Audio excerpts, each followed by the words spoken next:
personne, voilà ton problème. Voilà. C'est un travail de tous les jours. Et je vais le faire encore à travers ce passage, ce thème que Dieu m'a donné. C'est comment combattre l'influence de nos mauvaises pensées. Amen. Comment combattre nos pensées. On est conduit par nos pensées. On est façonné par nos pensées.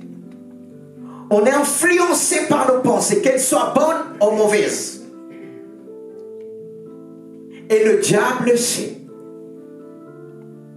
C'est pourquoi le diable envoie des tas de pensées pour nous détourner de la voie de Dieu.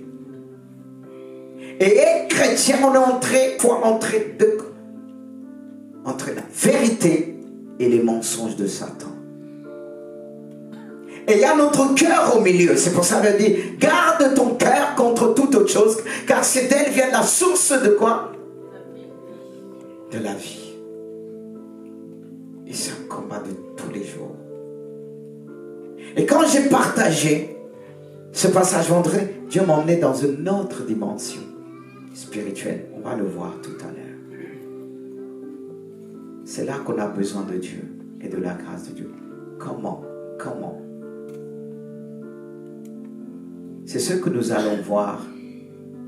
D'abord à travers 2 Corinthiens 10, chapitre 10, verset 3.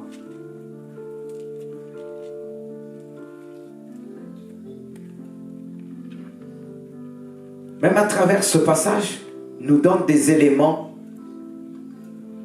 vers, je ne sais plus, verset 4, verset 5, les éléments, quelques éléments, comment combattre les influences de nos mauvaises pensées.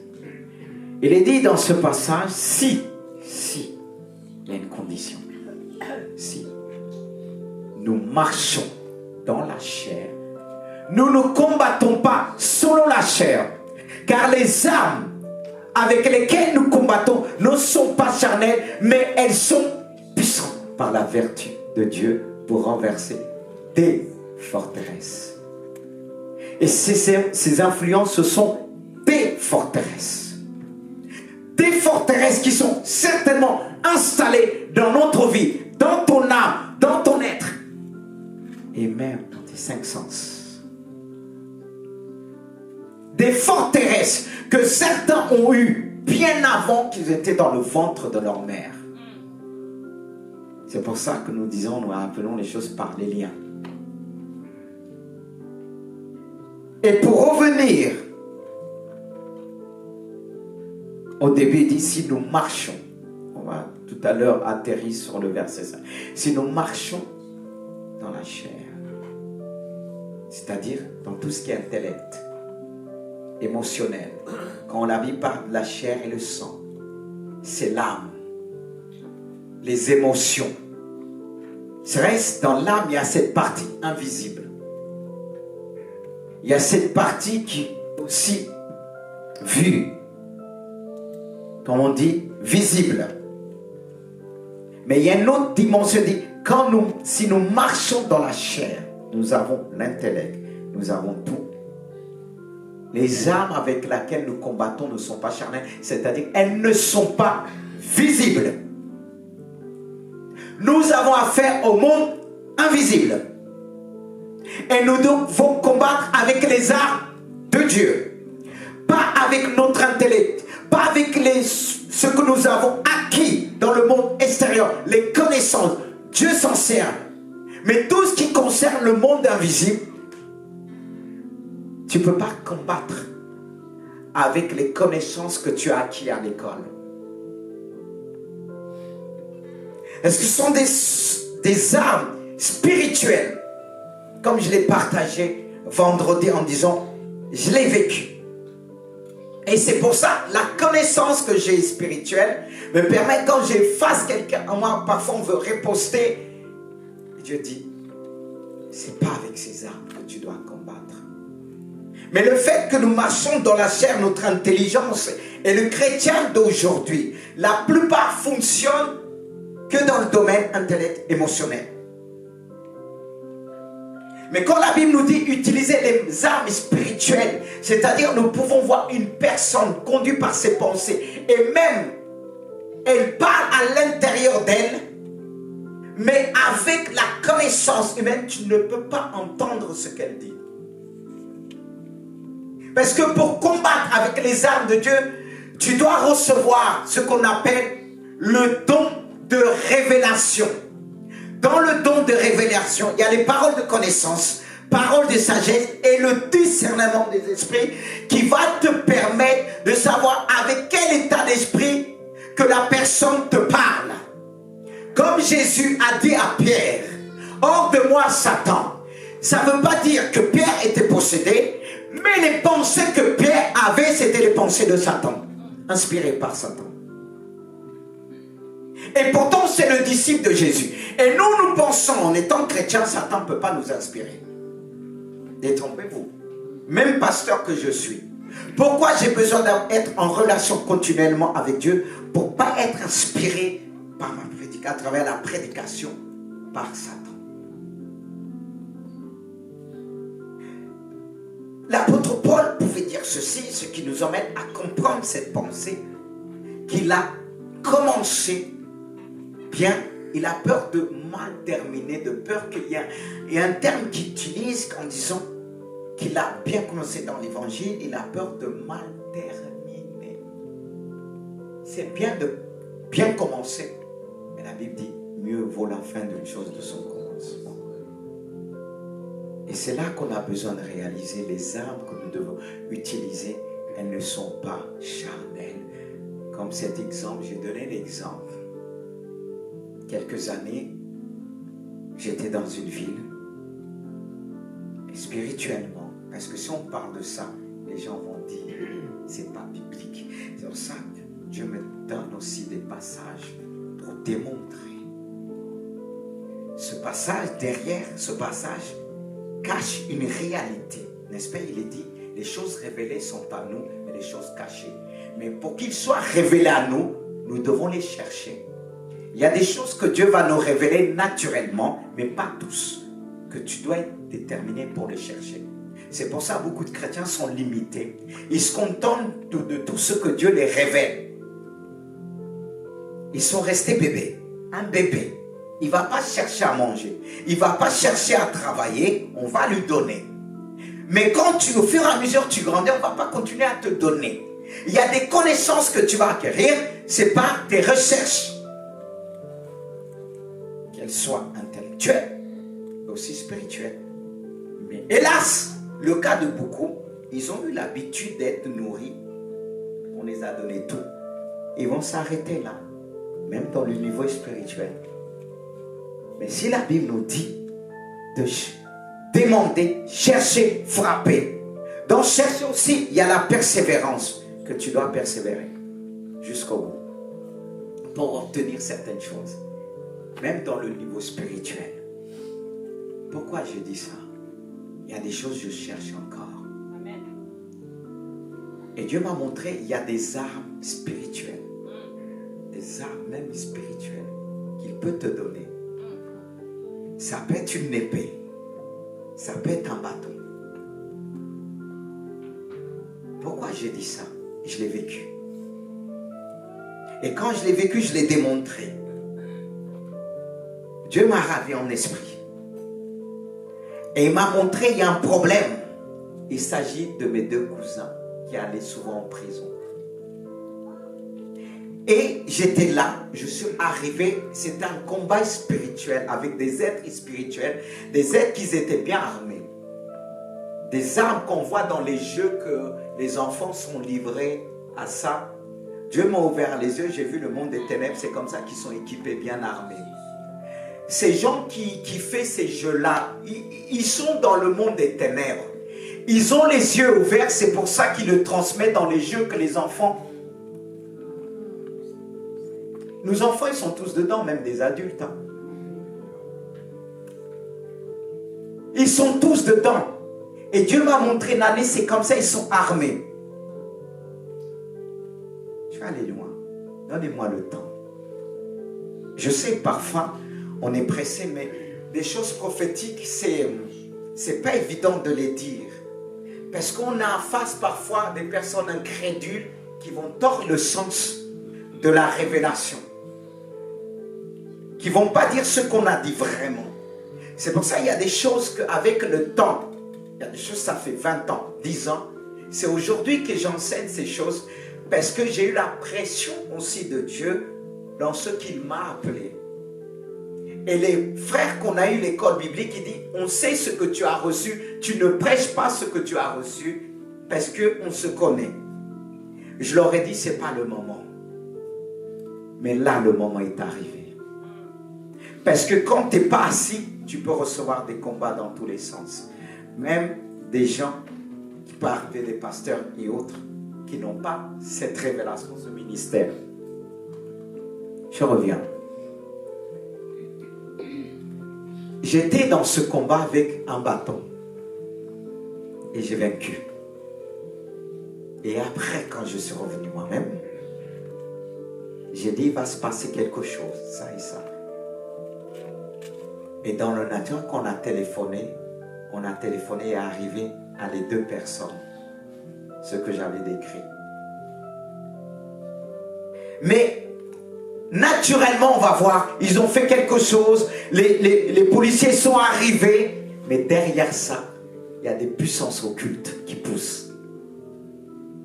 C'est pour ça qu'il dit, les armes avec lesquelles nous combattons ne sont pas charnelles, mais elles sont puissantes. Puissants par la révélation de Dieu. Puissants par le don que Dieu nous a donné pour rentrer dans le monde du spirituel pour dévoiler Satan.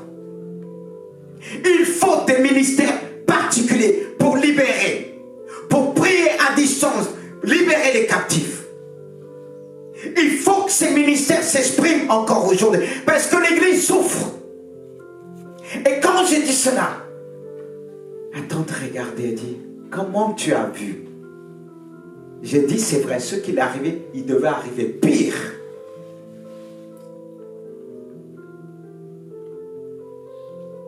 Quand je dis, même dans ma vie, à mon enfant qui est arrivé, vous avez vu les vidéos pour certaines circuler. Imagine, Dieu vous montre les choses d'avance. Parce que la personne ne veut pas vous écouter.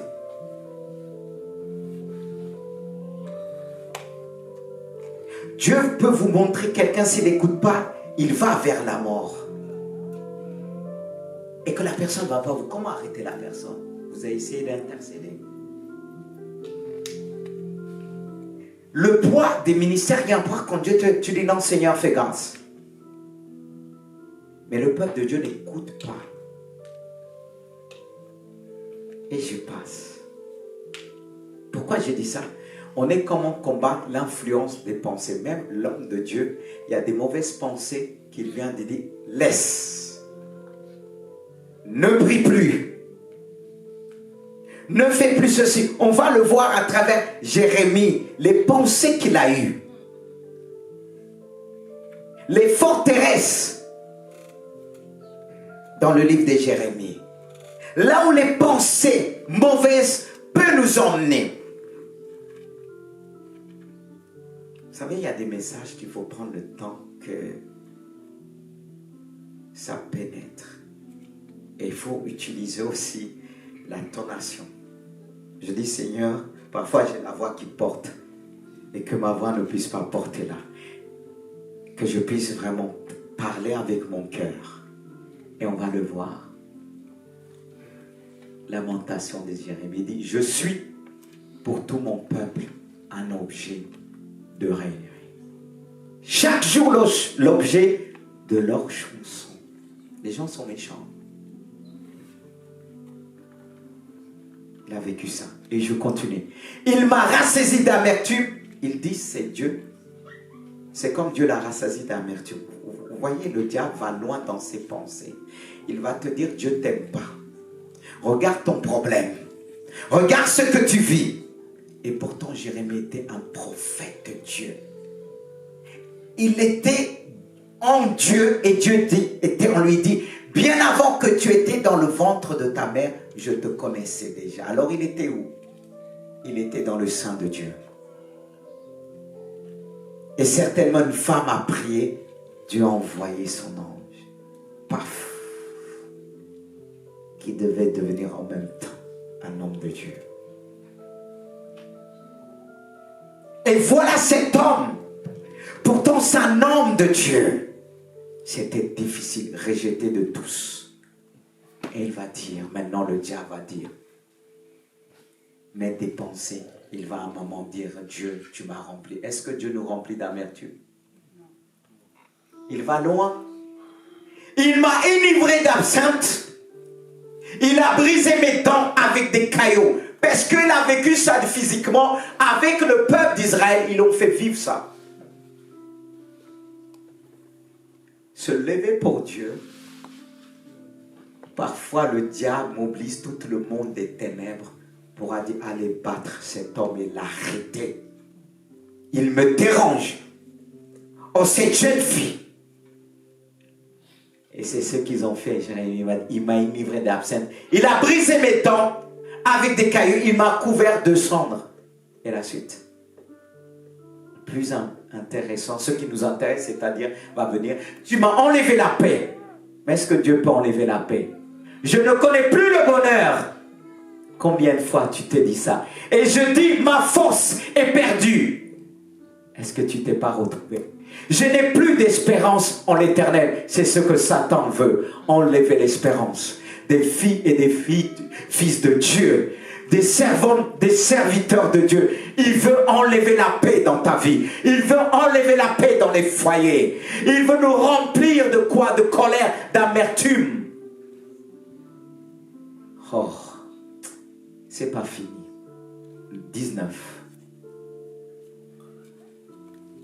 Regardez les pensées de Jérémie. C'est vrai, ça, il a déjà exprimé dans les autres versets. Mais il résume à travers ces 2 versets. Il dit, quand je pense à ma détresse, quand je pense à ma misère, à l'absinthe, au poison, quand mon âme s'en souvient, elle est abattue au-dedans de moi. Les pensées de détresse. Quand je pense à ma détresse, il y a une telle détresse dans le monde, une telle détresse dans la maison de Dieu. Ça arrive. Le diable met ses pensées pour nous influencer à rejeter tout, à déprimer, à tout abandonner. Quelqu'un qui se sent dans détresse, il ne sait plus où se tourner. Il va commencer à avoir des pensées et les exprimer. Il va dire, quand je pense à ma détresse, ça t'est déjà arrivé en disant, quand je pense, est-ce que ça va régler le problème? Quand je pense à ma misère, une souffrance extrême. La misère, c'est une souffrance extrême. Tu sens et tu sens que personne ne peut te comprendre. Tu sens que personne ne peut t'aider parce que tu es déjà dans cette misère. Et Jérémie l'a connu. Il a pensé, il l'exprime parce que le diable lui disait, tu es misérable, ce peuple t'a abandonné. Regarde, tu as fait tout pour ce peuple. Regarde ce qu'ils t'ont fait. Il est où ton Dieu? Et il va dire en lui, j'ai plus d'espérance. Tu as jamais dit ça? C'est pourquoi dans les épreuves que Dieu m'a conduit, j'ai dit, Seigneur, tu m'as dit, je ne t'abandonnerai pas. Mais moi, je veux te le dire aussi. Je ne veux pas simplement, toi, tu t'engageais avec moi. Mais moi, je m'engage avec toi. C'est ça ma force quand ça vient dans tous les côtés.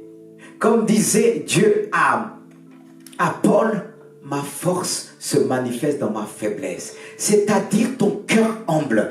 Tu es là, tu pleures. Je dis, Seigneur, tu as dit, tout est par grâce. On n'est pas là pour nous numérer ce qu'on a fait de bien. Seigneur, sans toi, je ne peux rien faire. Mais Jérémie est resté, c'est vrai.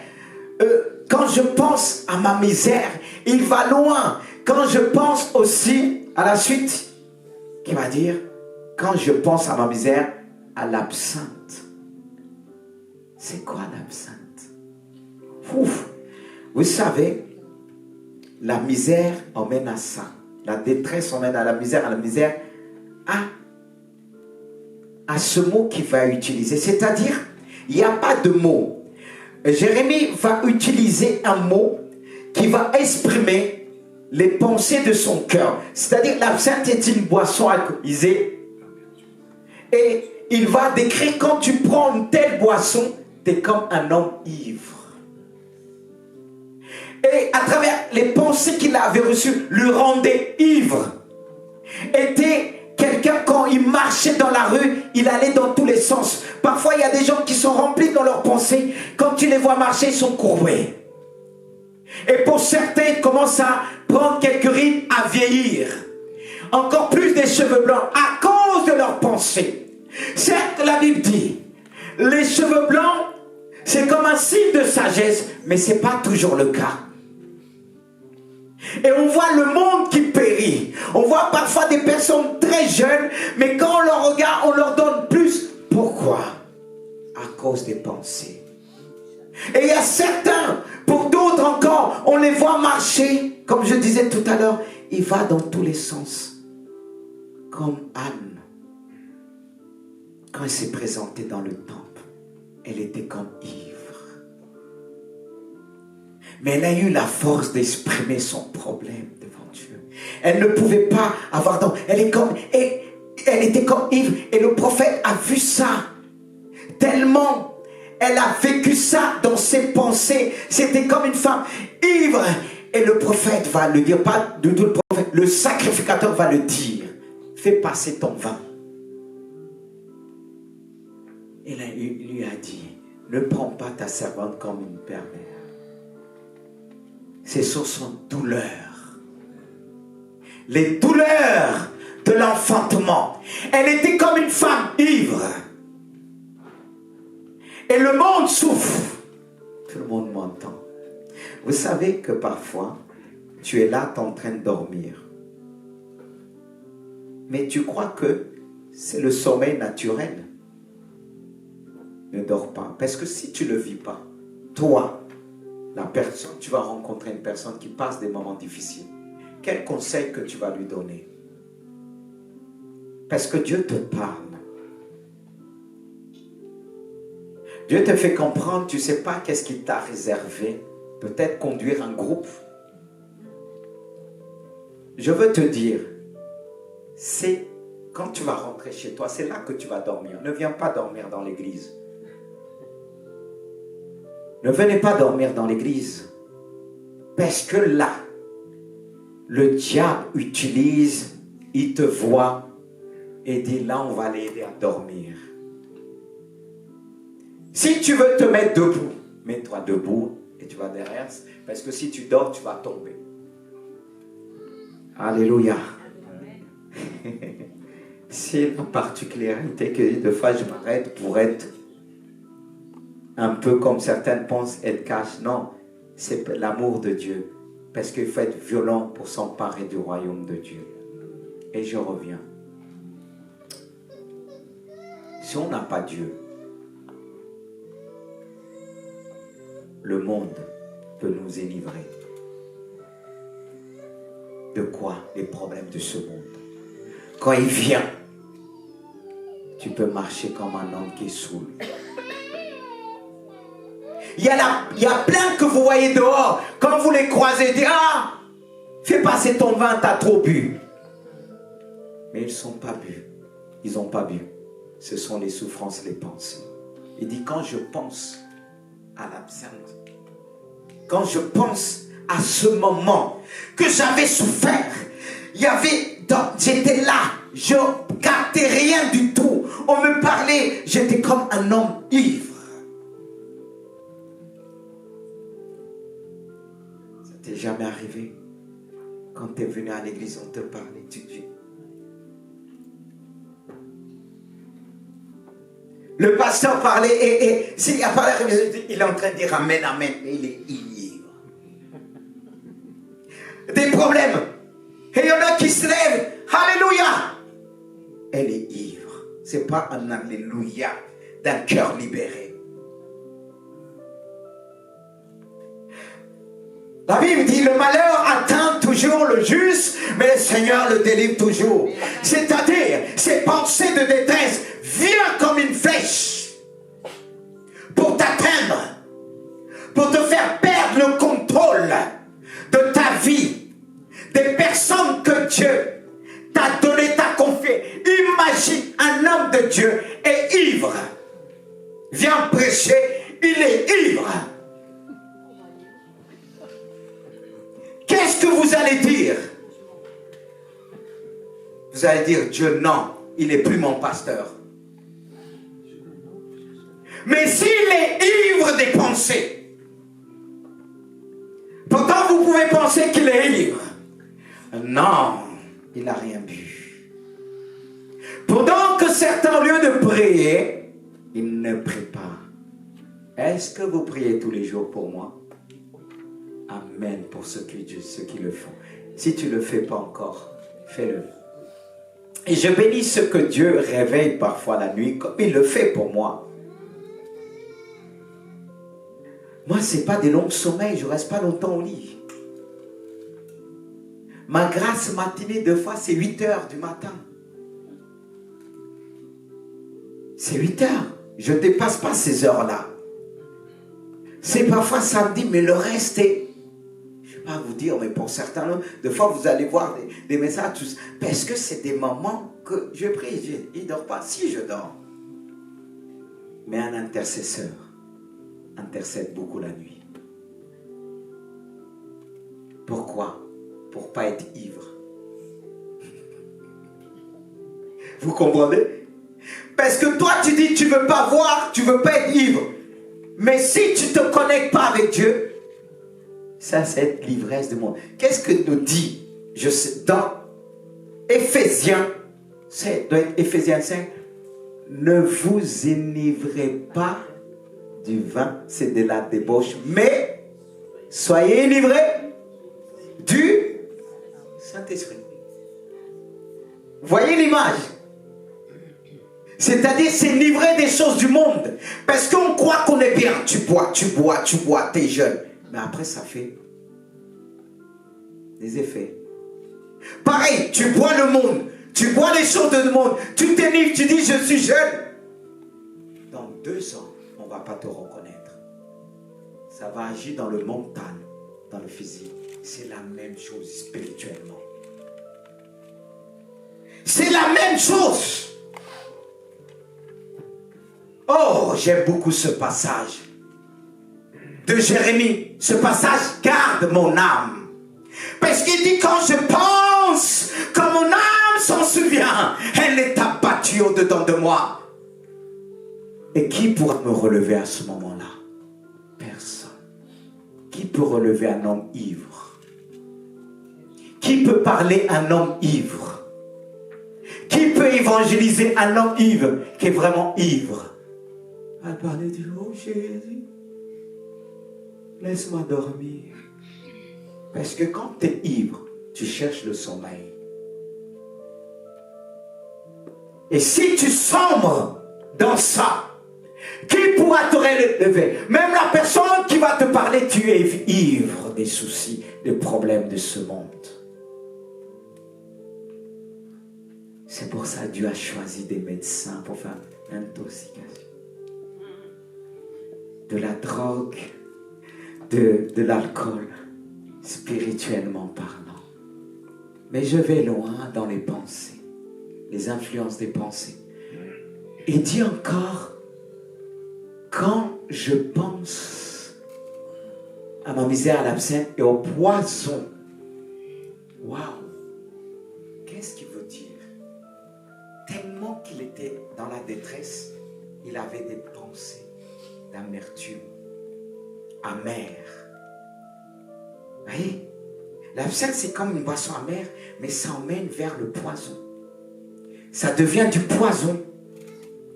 Et le poison qu'on donne à quelqu'un, c'est quoi? Ça tue. Ça devient nuisible. Et les êtres humains aujourd'hui dans ce monde plusieurs sont devenus comme du poison. Le poison, ça tue quand tu le mets dans la nourriture de la personne. Ça tue la personne. Et il y a beaucoup de personnes, même qu'ils étaient chrétiens, ils sont devenus comme du poison. Au lieu de relever les vies des autres, ils intoxiquent les vies des autres. Ils sont devenus un poison pour les autres. Ils les empêchent de grandir. Regarde une maman, un père qui devient comme un poison. Qu'est-ce qu'il fait? Et les autres souffrent. Il détruit. Il y a des personnes qui sont dans la maladie tellement qu'ils sont malades. Ils utilisent leur maladie pour tenir les autres.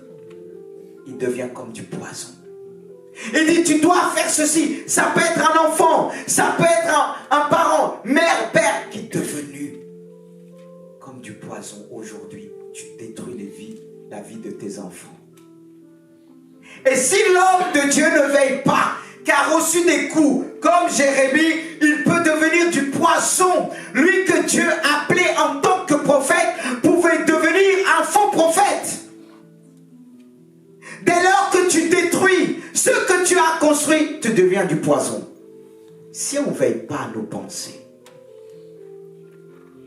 si on ne veille pas à nos pensées, même je parle aux enfants, ça concerne tout le monde. Tu peux devenir du poison dans ta famille. Des pensées amères. Tu dis personne m'aime, mais tu pourris la vie de tout le monde. Quand je pense, l'influence des pensées. Le monde d'aujourd'hui, qui est influencé par l'Antéchrist, c'est ce qu'il fait. Il essaye de gagner les cœurs des chrétiens. Il essaye de gagner du cœur pour des couples, pour diviser les couples. On revient au témoignage d'hier, les personnes qu'on a visitées. Dieu nous a permis de rencontrer un couple qui est chrétien, qui exerce au Paris. Il a prié des années. Il a dit à Gisors, il y a un esprit de divorce. Un jour, on priait avec Eric, c'est venu. Mais on n'est pas arrêté dessus. On a dit cet esprit, on combattait. Mais après ça, le combat, l'ennemi fait en sorte d'oublier pour rester dans cette lignée. Mais quand eux, ils ont dit, dans leurs pensées, quand ils sont éloignés vers, ils sont venus là. Les pensées de l'un et de l'autre disaient, mais maintenant, tu es loin de ton église. Tu peux tromper ton mari. Et les pensées du mari disaient aussi, tu es loin de l'église, tu peux tromper ta femme. Mais heureusement, Dieu les a emmenés à un homme de Dieu qui a brisé ça par le nom de Jésus. Et à un moment donné, cet esprit voulait agir dans l'église et on s'est tenu devant Eric. Quand Dieu nous a révélé, on a dit au nom de Jésus, cet esprit de divorce, on brise cela. Parce que quand ça agit, ça vise même l'homme qui est en tête. Vous connaissez le problème. Nous, tout ce qui est arrivé, même ceux qui m'entourent, ils ont connu des moments difficiles. Mais à un moment, on s'est tenu avec les frères, on a refusé. Et pour beaucoup ici, que vous êtes là, mariés, c'est venu une fois dans votre cœur, pleinement, même que Dieu m'avait révélé. Je dis cela à certains pour briser cela. Les pensées. Comme quelqu'un dit, dis-moi ce que tu penses, je te dirai ce que tu es. Mais qu'est-ce que Jérémie a fait à la fin? C'est ce qui nous intéresse de plus. Quand je pense à cela, mon âme est abattue. Le diable veut t'abattre, mais il utilise tes pensées. Mais Jérémie a pris une position et a dit, voici. J'aime bien ce mot. Voici. Il te dit, voici ce que tu dois faire. Écoute bien. Ce que je veux repasser en mon cœur. Le cœur est une source. Je veux repasser dans mon cœur ces paroles. Je veux dire à mes problèmes, ce qui va me donner de l'espérance, ce qui me donnera de l'espérance en Jésus. On a besoin d'espérer. Est-ce que tu veux espérer? Lève la main. Est-ce que tu veux espérer encore? Jérémie s'est pas arrêté sur la première note. Il a dit, voici ce que je veux repasser à mon cœur, ce qui me donnera de l'espérance. Les bontés. Alléluia. Les bontés de l'Éternel ne sont pas épuisées. Ses compassions ne sont pas à leur terme. Combien même l'ennemi viendra comme un fleuve, l'Esprit de l'Éternel le mettra en fuite. Les bontés de l'Éternel ne sont pas épuisées. Les bontés de... Oh. Il va dire, ses compassions ne sont pas à leur terme. Elles se renouvellent chaque matin. Est-ce que chaque matin, tu viens devant le pied de Jésus pour te renouveler, pour te dire, fais-moi grâce, renouvelle mes pensées, les pensées qui viennent de toi, les pensées que j'ai eues hier, je sais que ça ne vient pas de toi, mais je sais que tes compassions, tu vas me faire grâce, ne sont pas épuisées ni à leur terme, mais je veux me tenir que tu me renouvelles chaque matin. Amen. Le matin, c'est un moment précieux devant Dieu. Je me suis donné cette discipline devant Dieu de le matin, depuis des années, il y a plus que 20 ans, très tôt le matin. Et si Dieu m'a gardé beaucoup dans ma vie, c'est cette vie de prière. Mais comment l'ennemi fait? C'est le seul jour que je dis ma grâce matinée, c'est là.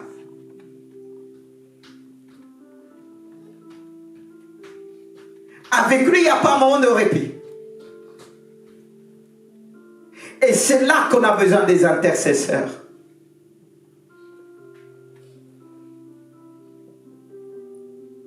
Vous savez qu'est-ce que j'ai dit à mon derrière? Il dit, mais papa, pourquoi? Fais toujours quand Jésus dit, tu sais, est-ce que toi, tu t'es jamais fâché? Et je sais que tu aimes Dieu. Il m'a dit oui. Je dis même Moïse à un moment donné. Parce qu'il y a des moments de fatigue. Et c'est là qu'il vient. Pour attaquer Jésus, Satan, il est venu au bout de 40 jours que Jésus était fatigué, il avait faim, c'est là qu'il est venu. Il ne vient pas le moment que tu dis fire et que ça tombe dans tous les sens. Il vient le moment que tu as jeûné, que tu es fatigué, que les problèmes sont venus dans tous les sens. Lui, il vient. C'est pour ça qu'il dit combien même l'ennemi viendra comme un fleuve. Il vient comme un fleuve pour te balayer. Le fleuve balaye. Si ce n'est pas la grâce de Dieu, tu ne tiens pas. Hein? Mais Jésus, il se souvient toujours des paroles que tu lui as faites au début. Ça dépend comment tu as signé avec lui au début. Il s'en souvient des paroles d'amour que tu lui as dit. Seigneur, je ne t'abandonnerai pas. Et les moments difficiles, lui, il va te montrer qu'il est fidèle. C'est pourquoi il va le dire plus loin. Oh, que ta fidélité est grande. Dieu reste toujours fidèle. Mon Dieu est fidèle. La preuve, il a inspiré son serviteur. Et je bénis mon Dieu. Quand je me tiens dans la chair, je ressens la puissance du Saint-Esprit qui me renouvelle, qui dit mon enfant, prêche l'évangile. Je te soutiendrai. Amen. Amen. Je serai avec toi dans la tempête. Je suis celui qui a menacé le vent et la tempête. Et le Seigneur menace le vent et la tempête. Il dit, silence. Sa fidélité est grande. Amen. Sa fidélité. Et Dieu me dit 2 fois, je sais que tu as failli, mais je connais ton amour pour moi. Je connais ta fidélité. Si les autres ne l'ont pas vu, ils regardent selon tes défauts. Mais pour moi, tu n'as pas de défauts. Vous savez, quand quelqu'un aime une personne, il ne voit pas ses défauts. Alléluia. Les défauts, même tes défauts, pour lui, deviennent une qualité. Alléluia. Et toi, tu dis, voici mon défaut. Celui qui t'aime dit, non, au contraire, c'est pas mon défaut. Tu es en train de m'apprendre la patience. Tu es en train de m'apprendre à t'aimer. Alléluia. C'est pour ça que nous vivons des moments difficiles.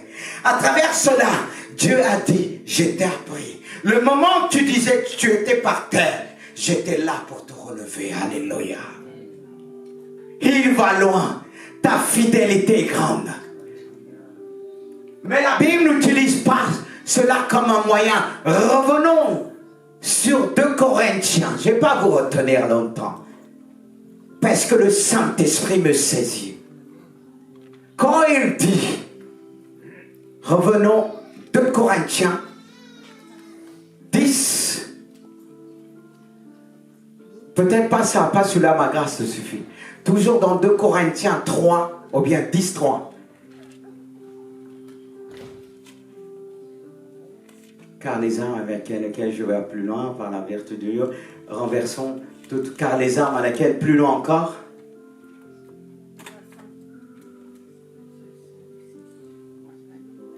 Le verset 5.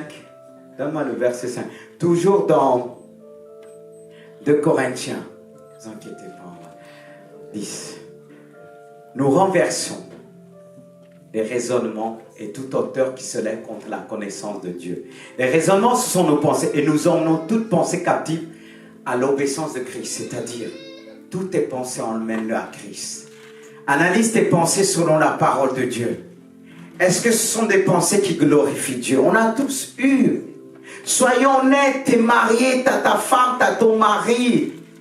Tu as vécu combien des années, 40 ans, et le diable va dire, c'en est assez. Va prendre de l'air ailleurs. Moi-même, je me disais, quand j'étais pas chrétien, très jeune, 20 ans, j'ai dit non. Pour être avec une femme, le regarder jour et nuit, c'est impossible. Des années. Mais quand je suis devenu avec Dieu, il m'a dit c'est possible. Parce que l'amour se renouvelle chaque matin en Jésus-Christ. C'est pas l'amour que le monde donne. J'ai dit c'est pas possible. Ah, comment faire vieillir ensemble? Se regarder, on voit les rides de chacun, les cheveux blancs. Oh! Mais l'amour de Christ, elle se renouvelle chaque matin. Et la sœur Rose pourra en dire quelque chose. Elle pourra dire encore j'aime mon mari. Mais parfois c'est difficile, il y a des moments difficiles de pression. On dit mais, on commence à tordre le sens de la Bible, dit mais Seigneur tu comprends. Tu comprends. Parce que les pensées disent je souffre, hein? On essaie de dire Dieu, dit oui tu souffres. Pas en vitesse. Mais est-ce qu'il y a une violence conjugale? Tu n'es pas arrivé là. C'est ce qui ne te dit pas tous les jours je t'aime comme il le disait avant. Mais s'il ne te le dit pas, pourquoi toi tu ne le dis pas? Ce sont tes pensées. Oh, si tu le dis, il va être orgueilleux. Comment il va être orgueilleux si tu le fais un bon bisou, un bon plat, une bonne nourriture, la nourriture que tu aimes bien. Mais si toi, tu avais l'habitude, comme il t'a fait quelque chose, tu le prépares sans la sauce et tu mets du piment. Tu dis non, je ne peux pas l'empoisonner, mais je vais mettre du piment. Quand il m'a piqué, il dit j'ai pas fait attention, j'ai mis le piment, il a éclaté dedans. Oh. Non, mais pour faire du mal, il y a tous les moyens. On dit, lui, il a la chance. Si j'étais comme avant, si seulement je pouvais revenir, je l'aurais corrigé.